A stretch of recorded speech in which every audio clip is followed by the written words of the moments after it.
Alright, welcome back everybody to this episode of the Long Voyage. And we are all here today. I think...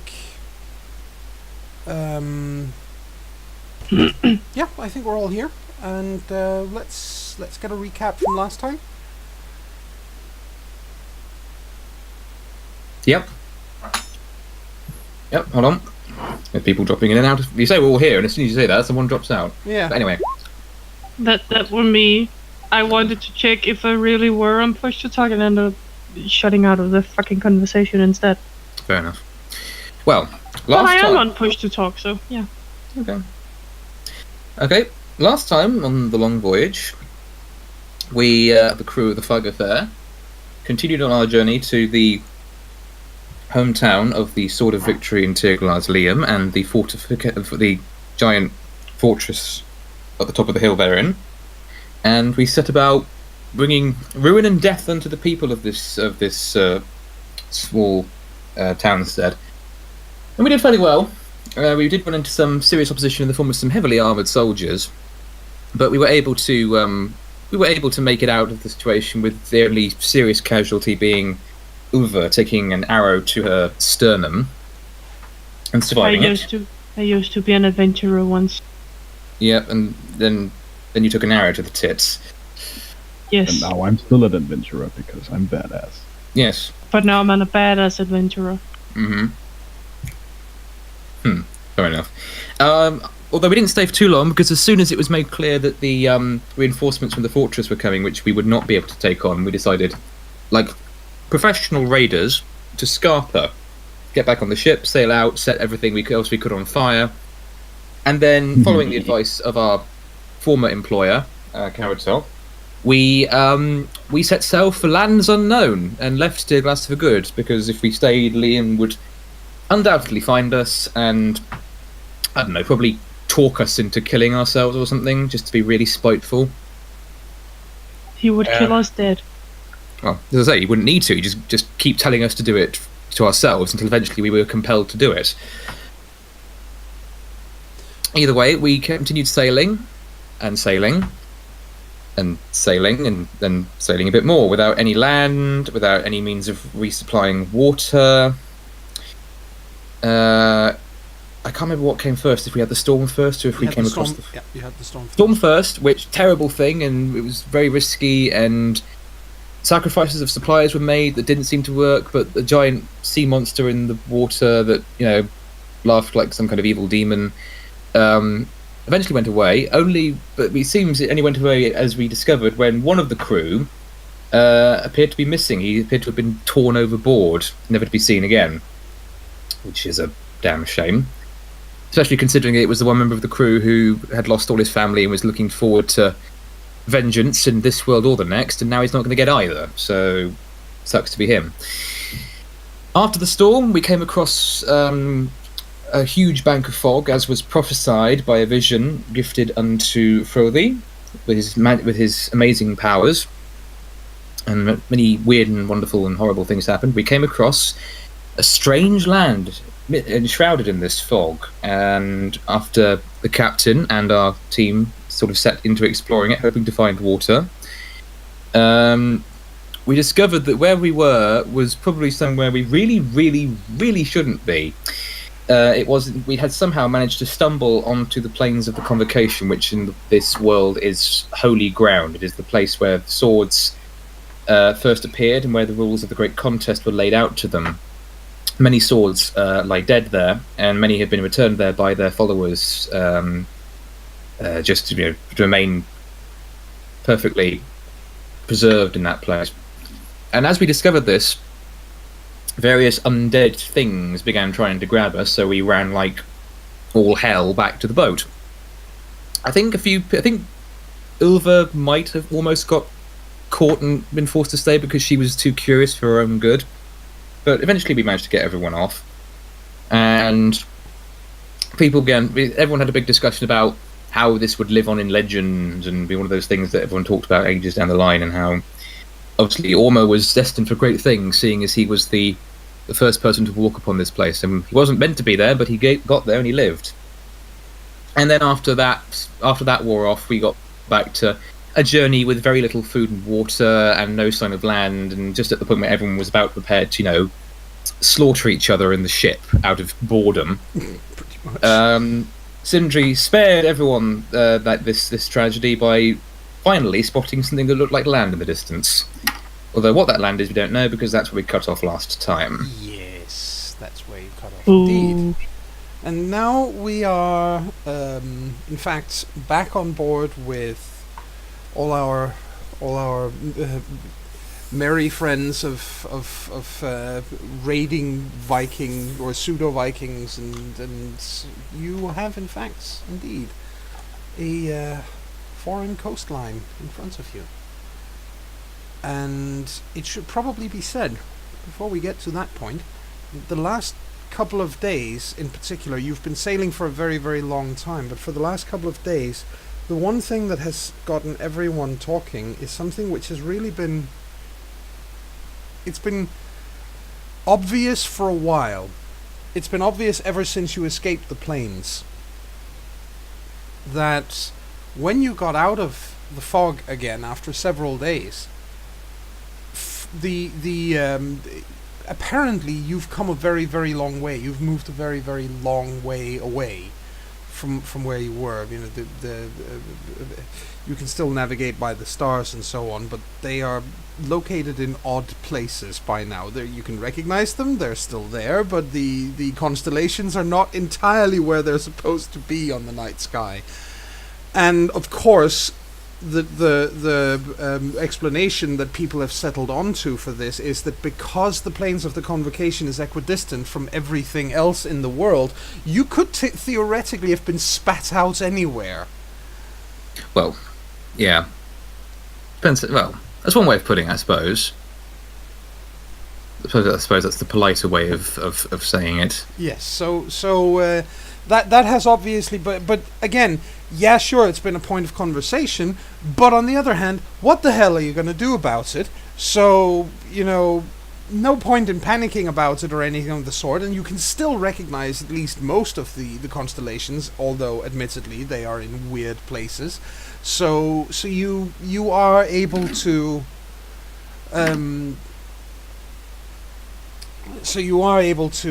still navigate. And therefore you have now found you are now facing a coastline, and of course the captain gives the order immediately to set course directly for it, shortest possible route, because water, food, something that doesn't spell boredom.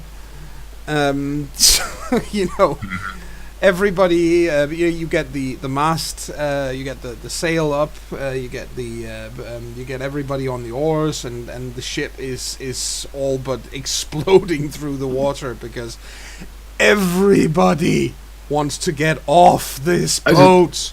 I just love the idea of everyone paddling or pulling the oars so quickly that it's almost like a motorboat skimming across the waves. Yeah, pretty much. Skipping over the water. Well, the hitting the top of the waves. The Mythbusters did prove that it is possible to water ski behind an 8-man Olympic rowing scull. So it's conceivably it should be possible after something like this. Yes. You are certainly sailing very, very swiftly towards land. Mm-hmm. And as you get close, you realize that you have absolutely no concept of where this and yes, brain, exactly like that, and yes, but you have no idea where this is. It's not a coastline any of you have seen before. Even someone like Baggy, who has traveled before the whole story began, you've never seen this place before. You have no fixed points on the coastline that come across as recognizable in any way at all. It looks incredibly lush, very, very.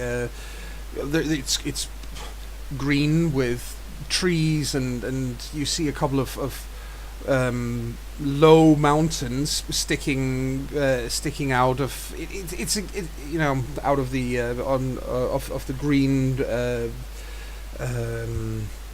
tree line. They go up high enough that the peaks of them aren't completely covered in foliage, but they are still not, they're not Mount Everest height mountains or anything of the sort. But it's extremely picturesque.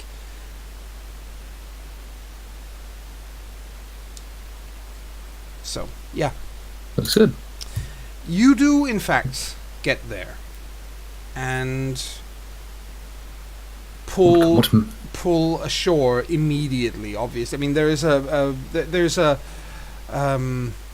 it isn't a beach. It's more gravel, so the ship needs to be pulled up rather carefully. But it is possible to get it up on shore, and you manage to you guys actually do get to feel terra firma under your feet again after weeks on a Southlander ship. I imagine we all walk a little funny. Yes, I was just about to say, you are in fact all... It feels very strange to suddenly be on something that isn't moving. So basically, we have sea legs and we're standing on something firm, but we are still tipping back and forth because waves. You are trying to compensate for something that is no longer there. Poor Ilva. Yep. She's already a clutch. Yeah, Ilva gets off the ship, helps pull it ashore, lets go of the side of the ship, and falls over in the water. So Ilva is now wet from head to toe. Turns around, stands up, falls over, realizes I should just crawl in. Yes, this is silly. And you get to the... You all, as I said, you all get ashore. People are... On one hand, the crew is ecstatic. On the other, they're really careful because where are we? That's a very good question. On an adventure. Well, I don't think it takes long for Thrody to start looking around, finding interesting things to look at, and not really wanting to, but going exploring. Yes. Oh, what's that? I'll follow that. I think Barry will follow along. Yes. You can do so. They're obviously the captain shouts out as soon as you get ashore. He shouts out, "Nobody goes alone." But other than that, sure. Yeah. Welcome to go around and check things out. Indeed, he's not going to tell people to stay on the ship. Well, I think Hey! officially Thrody's looking for water. Officially. Hey, Frothy, what's that? Ilva points and goes in that direction. Ooh, let's check it out. Hmm. I mean, there might be water nearby. Oh. Yes, water, obviously, of course. Well, we do have quite a bit now, but yes, any more chances to resupply would be welcome. Yes. Gilfy, there's a new kind of plant here. Come check. Yeah, Gilfy just follows them because And they will indeed- inevitably hurt themselves. Indeed, she's correct. Most of the plant life here is totally unknown to you. Even the trees. Even the trees look weird. Yeah. Ow. None of you have ever seen bamboo before. Oh. Time to commence the Elder Scrolls method of finding out what stuff does. Eating it. Mm-hmm. I think Ilva goes over and breaks off bamboo. That's then actually harder wraps than Frothy with it. That is a lot harder than it looks like. It's quite difficult to break bamboo once it's gotten past a certain thickness, and when it's not at that thickness yet, you bend it more than you break it. This tree is stubborn. It's not Oh! not cooperating. It just becomes a massive. Fucking bush. I just love the idea of it turning into a massive croquet hoop with underneath it, straining desperately, just this massive, arch shape. No, she But does. into it. The thing is, Ilva manages to, to bend one of the branches or whatever it is of this weird-looking tree, but in doing so, she manages to also yank on it in such a way that another of the branches comes around and twacks her. Really, Ilva, such a skinny tree cannot give you problems. Well, you try it then. Through tries. And gets, well, not quite as klutzy, but certainly the same sort of, what the hell is this? What is this magic? See? That's certainly interesting. I wonder what kind of ships you could make with this.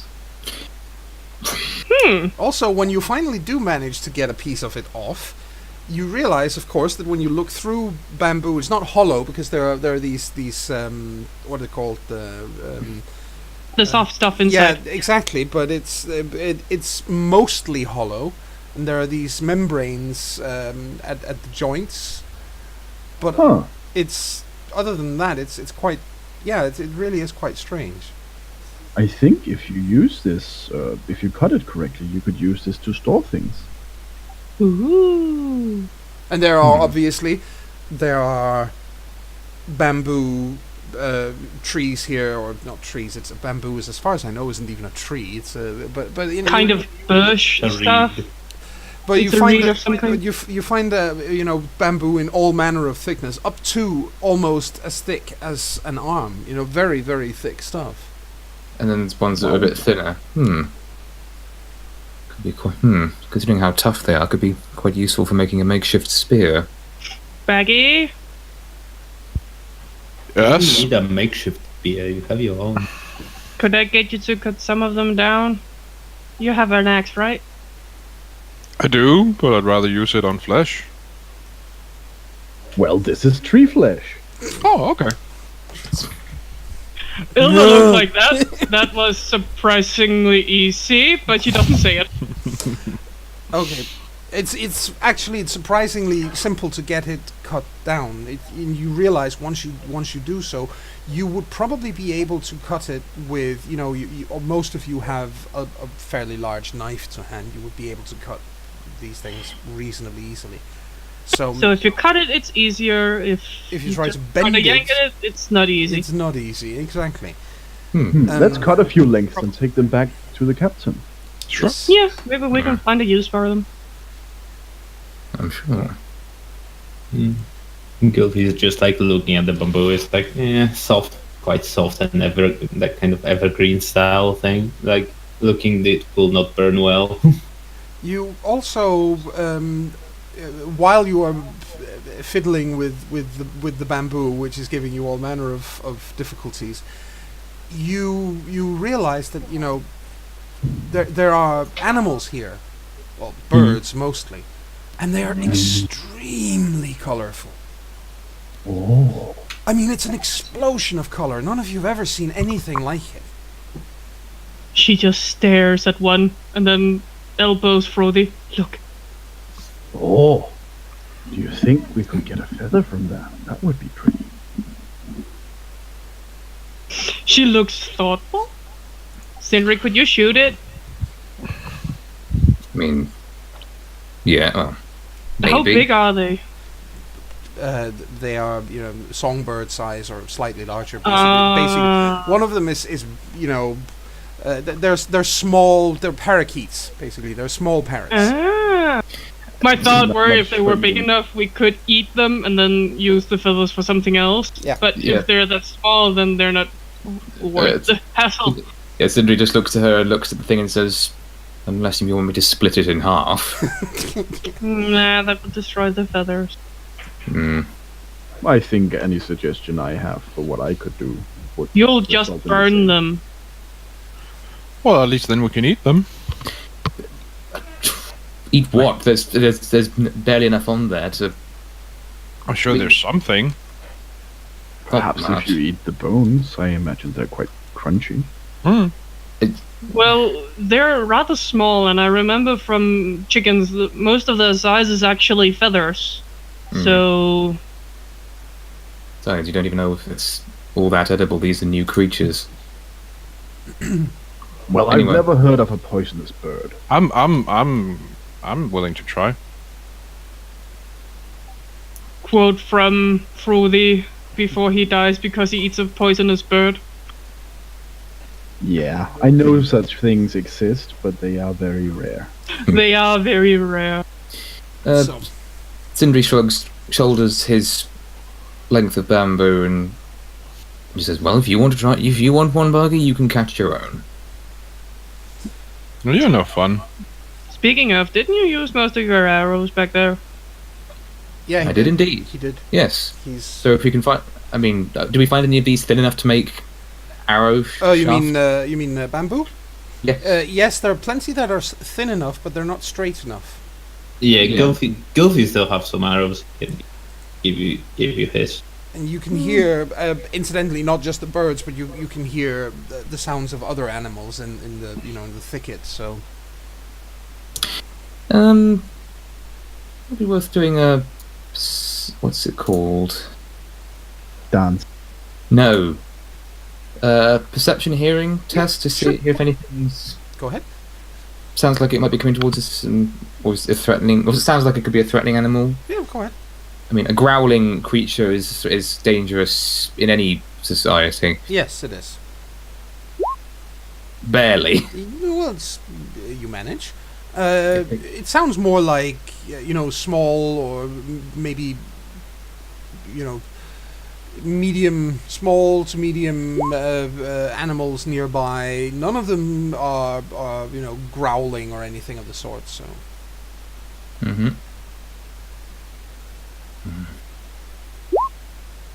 Fair enough.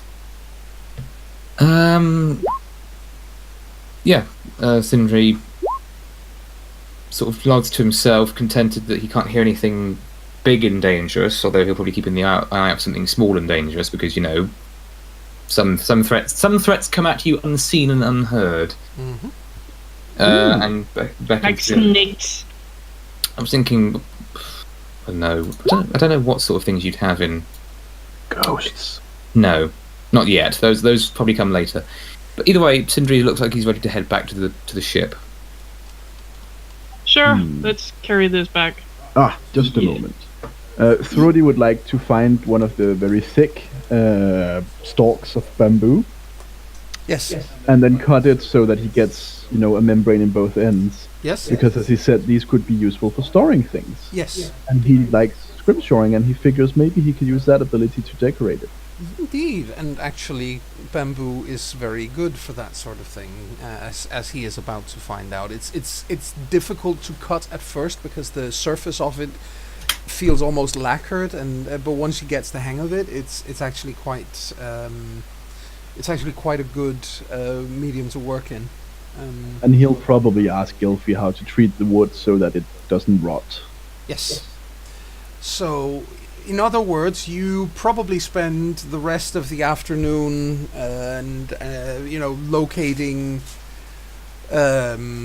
locating Weird stuff. interesting and weird stuff, and yes, in fact, you do at one point come across a small running stream, so you have running fresh water, Ooh, are there fish in it?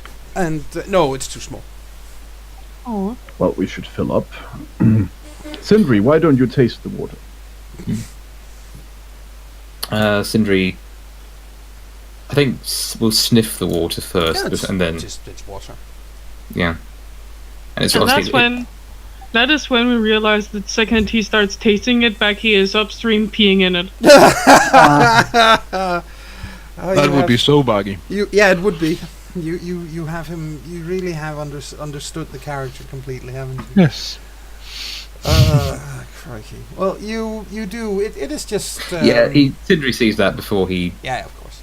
Just to make sure that he wasn't trying to do it stealthily, but just in case, Sindri sees you doing that and then doesn't get doesn't pick up any, doesn't get any water that you've pissed in yet. So, point being though that you have a freshwater supply. That's the thing. Yes, just need to lie down in the river with your mouth When- open.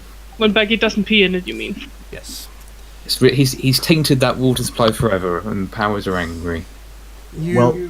So The reason, besides, the obvious, for Frody wanting Sindri specifically to go about it is because he's the wilderness guy. Yeah. He would probably know best if this water was contaminated one way or another. Well, it's just a case of it's a case of whether or not if there's indications of things living in it, if it's flowing, because if the water's stagnant, then it's not going to be fit to drink. Also, if it is poisonous, it would only be Sindri who drank it. So. Yeah, no small loss, sort of thing. Yeah, exactly. Except it is literally just fresh water. Yes. You ask Gylfi if there's something herbal stuff. You ask Frodi if there's something magical. Sindri if it's something wildlife. Faggy if it's someone needed talking to, and Ilva if someone needs to be killed. Mm-hmm. That sums us up quite well. Okay, so we get some water, fill up water skins and whatnot again, and then return to the ship? I imagine so. Yeah, Gylfi just on the way, he picks up random mushrooms and plants and shit. I think Ilva wanting to be helpful does the same, but ends up getting a rash for something she picked up. Yes.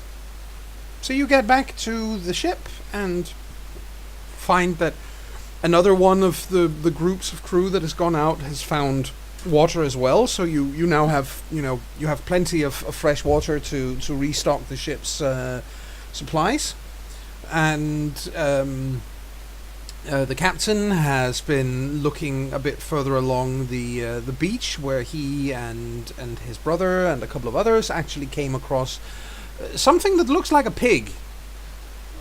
Except it looks like a pig. Yeah, it looks like a pig, but it's the biggest pig any of you guys have ever seen. This thing is the size of a cow. Holy shit. Wow. And he obviously they shot it and brought it back, and it's now being divided into, it has been divided into several pieces and is being roasted. Because, fresh meat. Here's hoping it's a boar and not a hippo.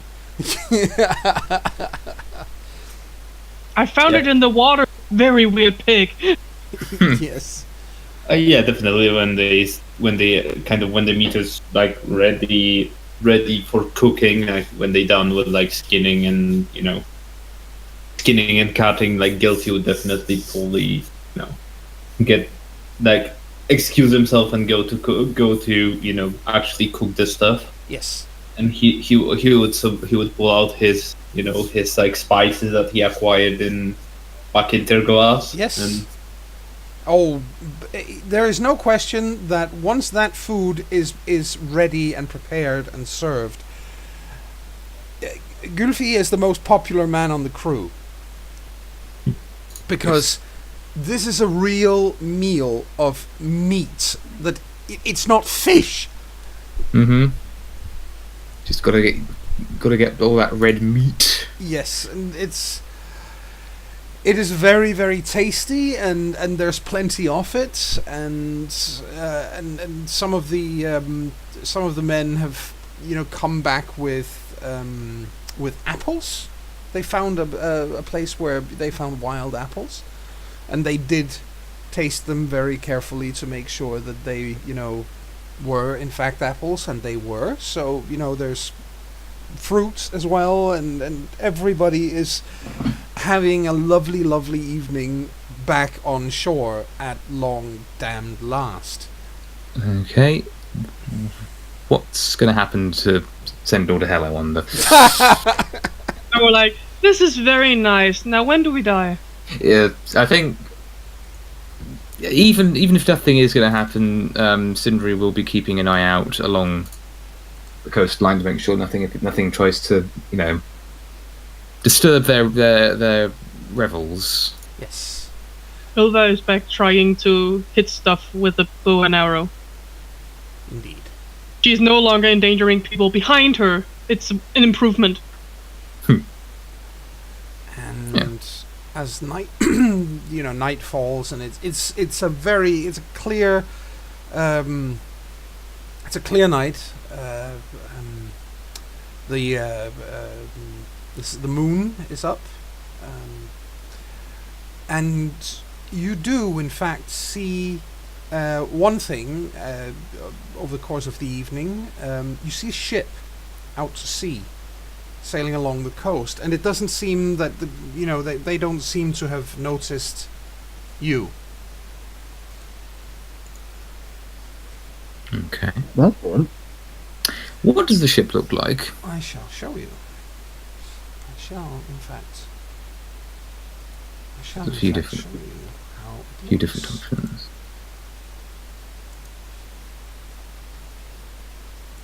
There.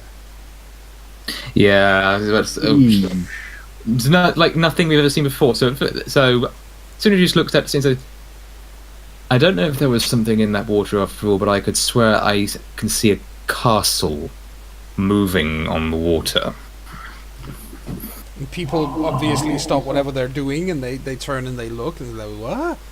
Whoa. And he points, yeah. What is... That thing shouldn't be able to even float. Looks like an entire city. It's huge.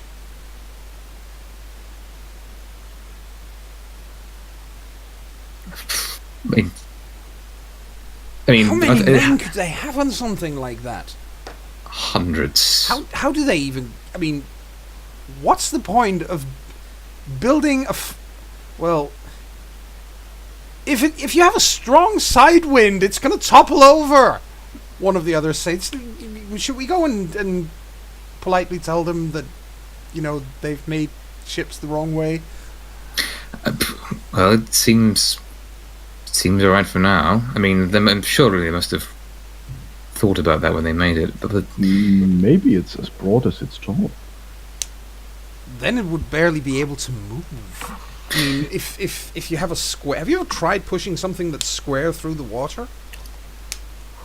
Maybe True. it offers a strong defensive position. Yeah, I'd say Well, yes. I mean, Obviously. imagine staying next to it and being bombarded by arrows. I mean, That makes everybody else, the whole crew, who've been sort of making merry because this thing looks silly, and they suddenly realize when Frody says that, they sort of realize, oh, bollocks. Yeah. Yeah. Okay. But, Oops. I mean, I didn't say it looked like a But castle there's for a- nothing. There's a ton of wood to burn, though. Yeah, there is. But it's, I mean, But obviously Actually, it's what- floating and what- it's moving. what... So it's apparently able to sail too. Granny actually, he scratches his cheek and points towards it and says, I see something else. Hmm? I see someone, or I see a ship built by people who don't need to save on wood. I mean, think of how much timber goes into one of those things. And then look at the Fagerfeld by comparison. We build ships this way because we don't have a lot of timber. And they're fast, and they're, but you, how many of our ships could you build out of one of those things? About half a dozen, maybe. Yeah, at least. You think they're from here? Well, we don't know. They could be visitors like us, but personally, I'm not sure I'd want to cross open water in that thing. No, I mean, thinking purely practical terms, yes, that ship is slow and ponderous, but it makes a mean defense. This ship is boarding clearly... this ship must belong to the people who live here. It must be Must. there to patrol board the coasts or something. something, but and How as you are say, they gonna see anything out of that thing? as you say that, Granny just goes momentarily kind of pale, and then he looks around and says, I think we need to take down the mast right now. Perhaps put out the fire. That too. So if you guys put out the fire, we'll take down the mast. Right. Yes. I wonder if it's made with that weird hollow wood. That thing? She points at the links of bamboo. Yes. Could be. I wonder what it's called. Well, hollow wood, I would suggest. Hollowood it is. Hollowood sounds... I mean, that's what it is. So Stubborn wood. Hollowood. And thereby we can now conclude that Frothy has now named something in the Southlander tongue. From henceforth, bamboo was known as hollow wood. Yay! And Rasmus is dancing in his chair. Well, now we all have a goal with which to aspire to. Everyone in the game must now make up a word for something. Yes. This is the thing we must do.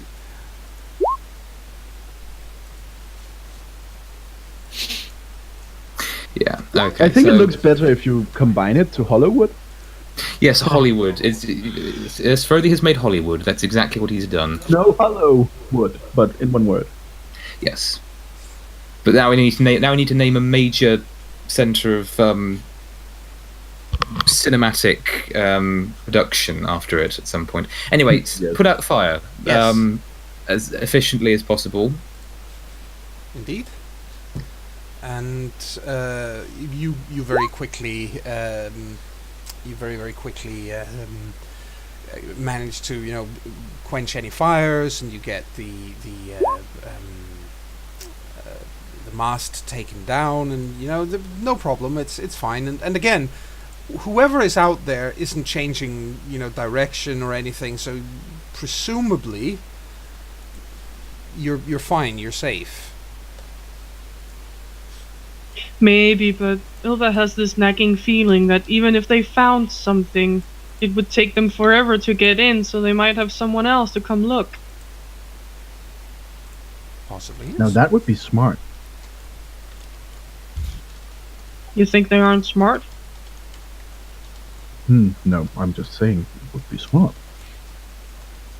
If That's you don't like the timber, you can have ships for every purpose. very true. Sure. It just seems if they are a pretorial thing, then it would take them forever to get in. So maybe they have smaller ships on the big ship. Yes. You think they have ships inside their ship? Well, you see how big that is, right? How would they It would get be out? easier to get in. I don't know. I'm not from this land. I don't know how they think. Certainly an interesting thought. But it would be easier to have smaller ships to get into land than take that huge thing in, wouldn't it? We should remember that for when we eventually get home. Not that we could build anything like that, but we might at some point. Ooh. Hollywood! Yeah. Yay! At this point, when they are discussing stuff, and Gilfy sees that his things that he had to do are done, like the stuff was cooked and stuff like that. Then he finds a bit of a mound of sand, sits and leans against the mound of sand and starts slowly, empirically tests the plants he found, Yes. licking the mushrooms, munching on the mushrooms.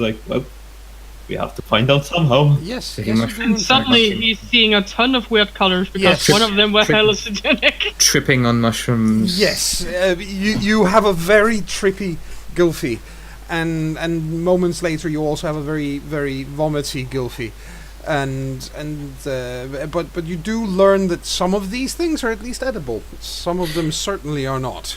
Yes. Gilfy, you damn stupid lump. Well, how would you test them? Well, not just by eating them for a start. So, Eat them. yeah, I suppose I You could alright, make you Gilfy? eat them. She hands him some water. Here. The problem, of course, Yeah. is that as far as Gylfi knows, he is now having. It's not his friends arguing over him, and the thing that just called him a damned foolish lump is in fact an ice reaver walking on its hind legs, Mm-hmm. and it looks very threatening and very angry, and like it really blames Gylfi for eating the mushroom. Yeah. I like that he sees. But since Gilfy has, feel here, he's actually not afraid, but he's curious and it's like, whoa. Mm-hmm. No, I like that he sees Sindri as a nice reaver. I think if Sindri ever learned that, he'd probably his chest would swell a bit, Just a little. just a little. Yeah, you kind of see Gilby like coming over to you, like blinking, rubbing his eyes, and like, whoa, and just like tries to rub your face. Just His pupils are like super dilated. Just whoa. have you come to your senses, man? And he pushes Gilfy's arms away and tries to sit him down, I suppose. Ilva looks at the scene for a moment, then yanks at Frothy's sleeve. Come on, brother. Let's go exploring a little. Those guys are weird. This is the perfect time to ask him how to preserve the hollow wood. So yeah. He seems like he ate something that made him weird. Can I roll like a random table for what answer Gilby would give him? I think Thrody muses a bit and says, I think my grandmother used to do that sometimes if she had a hard time getting a vision. Do what? To eat things that made her weird. Gilby definitely makes. Did she note do of, the same? Smushed people's faces? I was a bit too young. I don't remember. Yeah, Gilby definitely makes note of the edible ones, and definitely makes a note of the like once he comes to, like, he makes note of the trippy ones. These were numbable, they tasted good. These made me trippy and these made me vomit. Yeah. Like, if he has like a piece of something, like if he cannot find anything to write per se, like he would probably make like either some wood or something like that he can like chisel in, like some short mental words, just to. Yep. So Sindri's looking at Gilfy and looking at the offending mushrooms, the ones that have caused him to start tripping balls, and just says, "Shit, man." On the subject of naming things, I think can we call these ones what, I don't know, Gilfy's madness or Gilfy's bane, because this is what has happened to you. Gilfy's trip? Gilfy's trip? Ilva says softly. He looks like he's on a very weird journey. Oh man, you have to try some. No, I really don't. No, thank you. Come I'll on, try. Brody. Yeah, Gilby would definitely give me if somebody wanted to try. Oh, Baggy's up for it. Alright. If you eat that, you're not going to be eating anything else for ages afterwards. You've got to get it through your system. Unless we get the munchies. No. Especially not if you get the munchies. I got Gilby and Baggy trip to the forest. I'm just imagining the horror in the camp with Gilfy and Baggy completely tripping out and smushing people's faces. This needs to be a thing, so yeah. Yeah, Sindri washes his hands of the pair of them. They got themselves into this, that the crew can look after them. He's going off with the others. Come, Sindri. Oh, You'll be Sindri's safe with noping us. out of that. Yeah. Oh god, now just this image of him running across the sand, his legs flailing everywhere like an octopus as he joins you. Nope. Horrible mental image. Okay, either way, so yes, the remaining three of us who, are still able to string a coherent set of thoughts together. Damn it, the people of the Eastern Sands have already gotten to name this one. So much cod Latin, it's painful. Yes. I don't think, yes. Euicus? Euicus, yes. Love it. Anyway, so yes, we go back. Where are we heading to again? Well, Somewhere. I just want to go look around because now it's nighttime. Maybe new animals comes out to look. Oh, yeah. And she were not allowed to go alone, so she figured she'd take her brother with her. And then Gilfy were interacting with Sindri, so she thought, let Gilfy keep Sindri, but then Sindri noped out of it. Yes, Sindri stresses that seeing as there is a chance that we have been seen by people we don't know who might not take kindly to us being there, we should probably return to the ship in a reasonable amount of time, even if we do go exploring. Yeah, I'm not supposed to go away further. Or far away. No, obviously not, because we need to be within returning distance in case we need to make a quick getaway. Yes. A nice little patrol around the area. Mm-hmm. Also new stuff. Do we see anything new and exciting in the nighttime outer jungle? No, you don't. Okay. It's, well, you might see a few, a couple of nocturnal birds instead, like owls and so on. But while they do look different from what you're used to, it's nothing fantastically impressive and awesome and very, very strange and stuff. Just this image. Are there any pretty flowers though? None that open at night and aren't open during day. So I just have this image of Sindri and an owl having a staring contest. the owl wins. Of course, the owl wins. It's an owl. What do you Exactly. expect? I'm just saying. Let it be. If I've got an image, let it be this one because it looks at least as grumpy as Sindri could be. Let it be that one.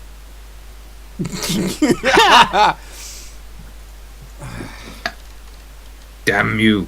Okay. Okay. So that would certainly be a potential one, no question.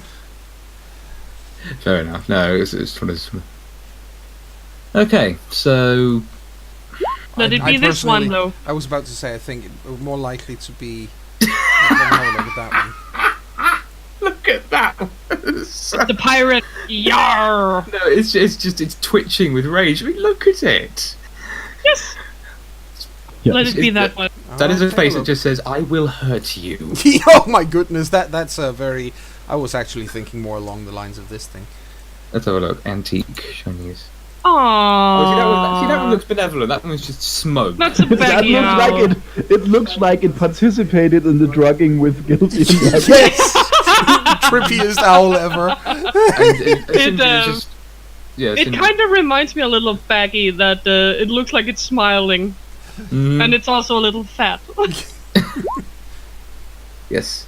I just love that, so Sindri just quietly comments as they make their way past it, having lost the staring contest, says, I came with you to get away from self-satisfied looking creatures, and they're still out here as well.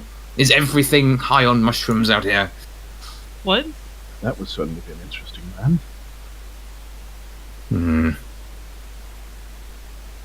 Anyway. This place is fascinating, but I don't think we're going to find much more out here. Maybe we can hunt for some additional food for the journey. Well, I basically just wanted to get away from the others. Yes, true, but no reason we can't try and do something practical. I hope to do something practical, but then I'm almost not nighttime blind, so yeah. So, we hunt, and you try not to shoot us. Why should I shoot you? Because you're practically blind. Oh. I don't have my bow with me. Well, depends on how quick your reflexes are. We could try chasing one of those giant pigs in your direction, then you just hit it with a hammer. Or get a really fun ride out of it. Fine, settled. Let's We'll put find it one to on do so I that. can ride it. I agree. Yeah, alright. Sorry, Zendre, No, but it's I want to fine. ride one. It was big enough for it. No, I mean, let it not be said that I could ever tell you what to do and what not to do, but, same as I always say to you, you want to do this, you must shoulder the consequences. Obviously, I could be trampled to death by it, Mm-hmm. but I'm willing to take that risk to right the ship. If you die, I will kill you. That's Ilva looks right. like she's thinking about that for a moment too long before smiling widely. Mm-hmm. Sindri tries to smile and fails. And then he goes, let's go hunting for something big enough to actually catch and kill and eat. I think we do that. Okay, I probably need to roll. While they're walking around, Ilva pokes Frody. Hmm? That conclave thing we were at, the plane stuff? He shudders. Yeah, that place. What about it? Is that where all the swords go when they die?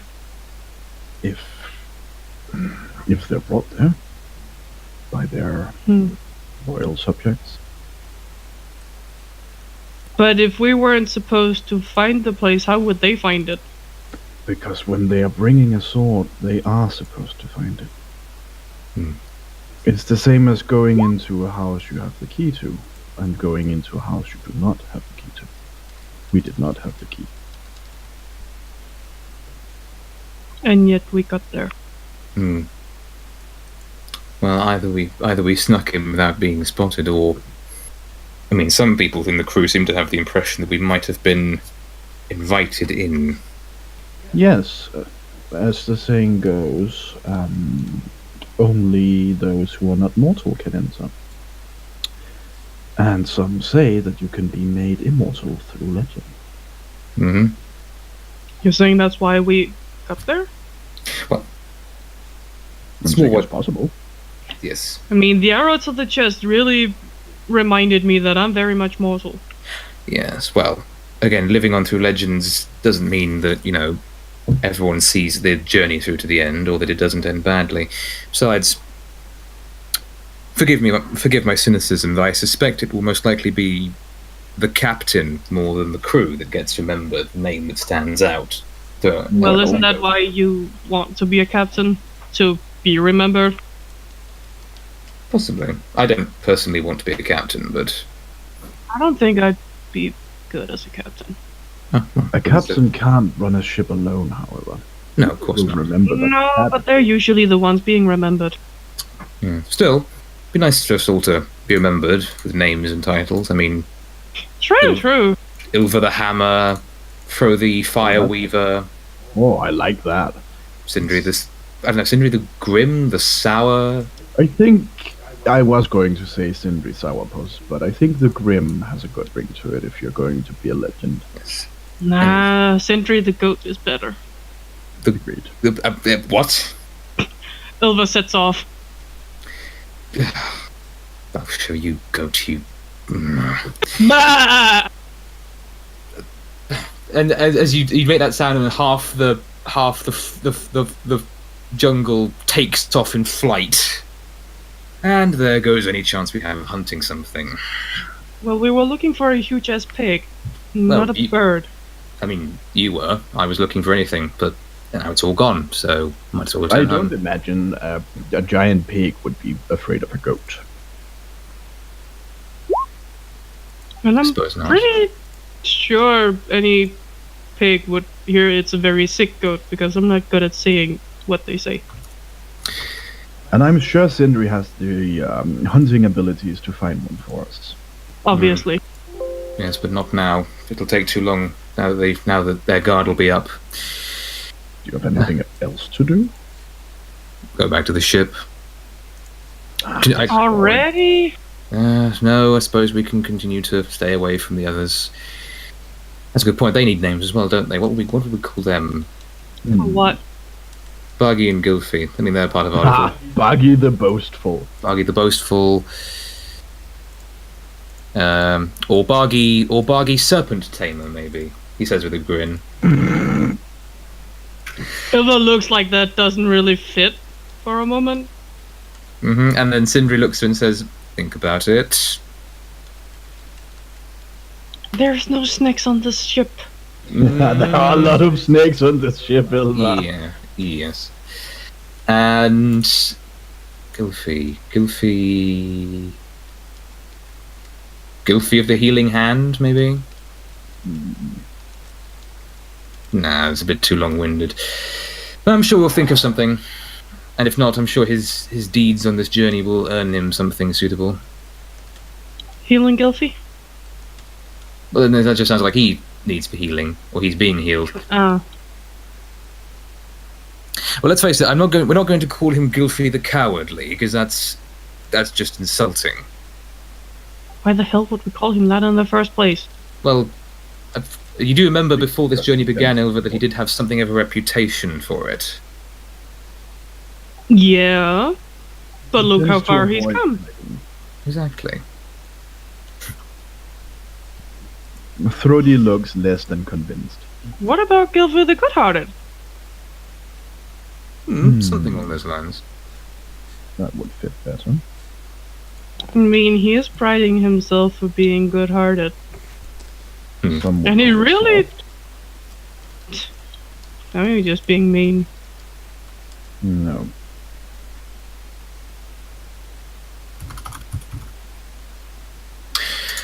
Either way, all right. I'm going to see if I can find something.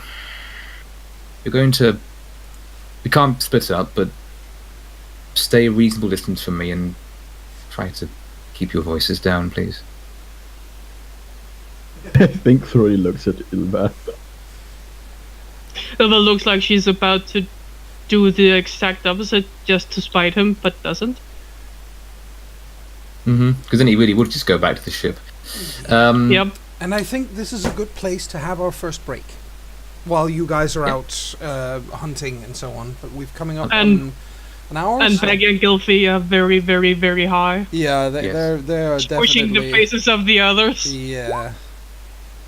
All right. You're just so soft. So Squish, we squish, will squish, be squish. we will be right back with more the Long Voyage shortly.